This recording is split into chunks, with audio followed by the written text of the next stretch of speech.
प्रणाम। आप सभी को स्वस्थ और दीर्घायु होने का आशीर्वाद मिले। दोस्तों, ब्रह्मा जी को सृष्टि की रचना करने में 3000 साल लगे थे। उसमें कई योनियां बनाई थी, जिसमें मनुष्य योनि सर्वश्रेष्ठ है। मनुष्य योनि को स्वस्थ रहते हुए, दीर्घायु होकर, कर्म करते हुए मोक्ष प्राप्त करने का वरदान मिला है। मानव शरीर में विभिन्न प्रकार की व्याधियां हैं और उन्हें ठीक करने का स्थान भी निश्चित किया हुआ है। अगर हम उस स्थान को समझ लें तो हम व्याधियों को बिना किसी दवाई के, बिना किसी साइड इफ़ेक्ट के ठीक कर सकते हैं, और वो सब क्रियाएं हो सकती है योग के द्वारा। हमारे ऋषि मुनियों ने युगों पूर्व इस योग का निर्माण कर दिया था, बस अब हमें उन्हें समझने की ज़रूरत है। मानव शरीर में व्याप्त जितनी भी व्याधियां हैं, उन सबको ठीक करने के 3 पॉइंट हैं। पहले हाथ की हथेलियाँ, दूसरे पैर के तलवे और तीसरा नाभि। हाथ की हथेलियों के पॉइंट्स कहाँ कहाँ होते हैं, उन्हें कैसे ठीक किया जा सकता है, इसका वीडियो हम पहले भी जारी कर चुके हैं। अब हम बात करते हैं पैर के तलवों की। इस पैर के तलवों में हमारे शरीर की सारे अंग निहित हैं और उन्हें किस प्रकार से दबाकर, प्रेशराइज करके हम अपने बाकी के अंगों को ठीक कर सकते हैं, इस क्रिया को जानने के लिए इस वीडियो को विस्तृत रूप से देखिए, समझिए और इलाज कीजिए, ताकि आप सदैव सदैव के लिए स्वस्थ हो जाएं। सबसे पहले जानते हैं हमारे महत्वपूर्ण अंगों के स्थान कहाँ कहाँ पर है। अंगूठे का ऊपरी भाग जो हमारे मस्तिष्क का होता है, इसके नीचे का जो भाग होता है वो गर्दन का होता है, और अंगूठे के ठीक नीचे वाला जो हिस्सा होता है वो नाक का हिस्सा होता है, और साथ ही गले का भी हिस्सा होता है, जिससे हमारा थायराइड ठीक होता है।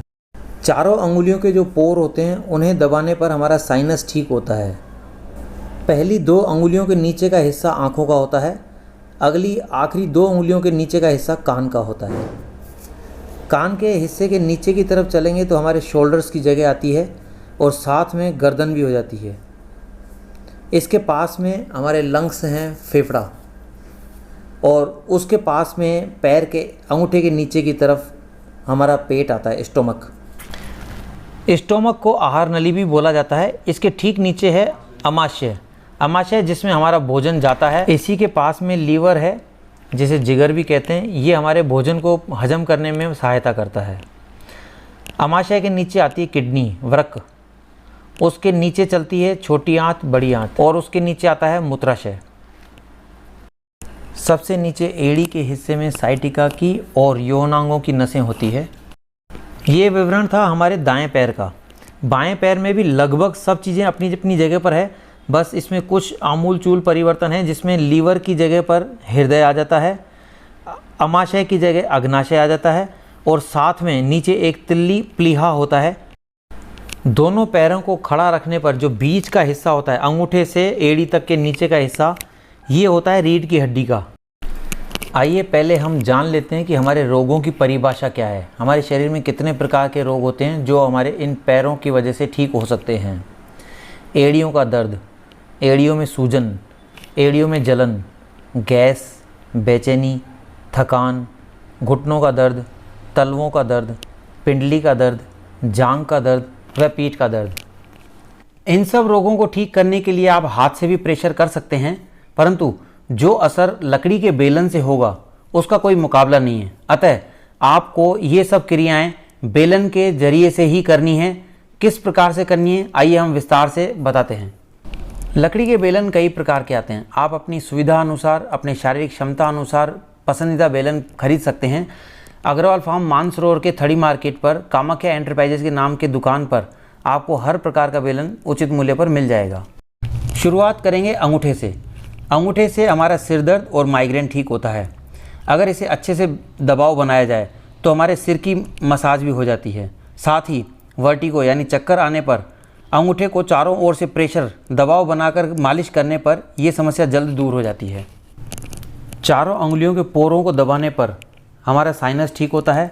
साथ ही हमारी वेरिकोज वेंस वाली नसों को जो बूस्टर्स मिलता है वो इसी दबाव से ही मिल पाता है।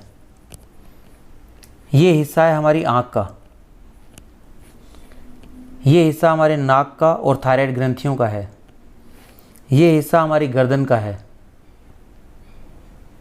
ये आगे का हिस्सा है, इस पे हमारे अग्नाशय, फेफड़ा और किडनी ठीक होती है। बीच वाला स्थान हमारा अमाशय का है और किनारे पे हमारे प्लीहा यानी तिल्ली का है। यहाँ पर हमारी छोटी और बड़ी आंत का हिस्सा आता है। साथ में अब हम जब नीचे उतरेंगे तो ये मूत्राशय का हिस्सा है, ये साइटिका की नस है और ये यौनांग है।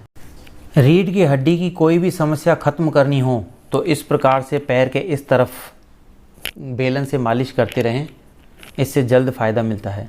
कान, कंधा और गर्दन के सभी रोगों को ठीक करने के लिए पैर के नीचे की ओर से इस प्रकार बेलन से मसाज करें, जिससे फ़ायदा अधिक होगा।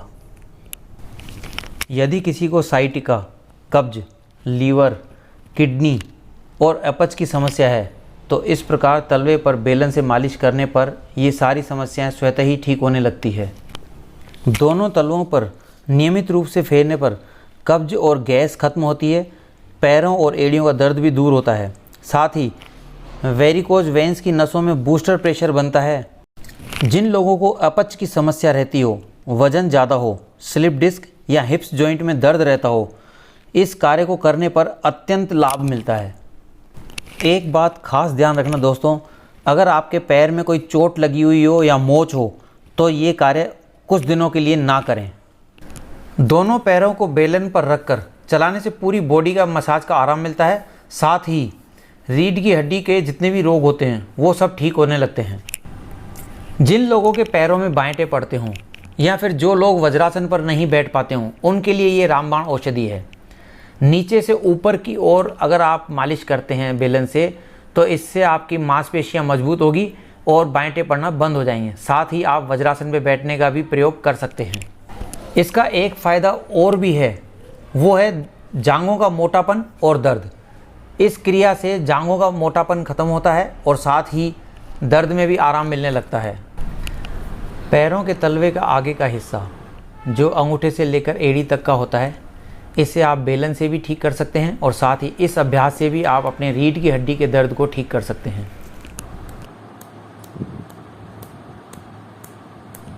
अब मन की बात। इस प्रयोग को कोई भी व्यक्ति कभी भी, कहीं भी, किसी भी उम्र का व्यक्ति कर सकता है। इसे नियमित रूप से दिन में 2 या 4 बार करें। हर बार 10-10 मिनट ज़रूर करें ताकि आपको बहुत ज़्यादा लाभ मिले और सही ढंग से मिले। याद रखिए, इसका कोई साइड इफ़ेक्ट नहीं है। इसका इस्तेमाल बेलन का करने पर आपको स्वास्थ्य लाभ मिले, आप दवाइयों से बचे रहें। हम ईश्वर से यही प्रार्थना करते हैं। वीडियो को ज़्यादा से ज़्यादा शेयर करें ताकि सभी के पास ये सूचना पहुँचे और सभी स्वस्थ रहें। जय हिंद।